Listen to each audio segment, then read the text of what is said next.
Here's how to create this epic effect using your phone. Using a tripod, get 2 shots of you doing the same dance, but one ending with this arm motion and the other ending with you jumping. Then move the tripod in front of the mirror and get a shot of you jumping, a blank shot, and one dancing. Import your first video into CapCut. Scroll between your 2 dancing shots and tap split. Highlight the second clip and tap overlay. Drag the clip below the first clip.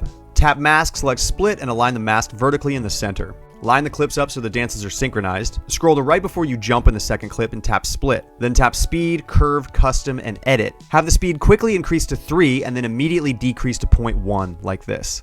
Tap make it smoother, then better quality. Tap this plus icon and add your blank shot. Tap overlay and add your second jumping shot. Tap speed, normal, and turn down to 0.1. Tap make it smoother and better quality. Tap cutout and remove background. Make your cutout a bit smaller. Tap mask, then film strip and line it with the edges of the mirror. Tap overlay, add the dancing clip facing the camera. Tap cutout, remove background. And you're done. You should have something like this.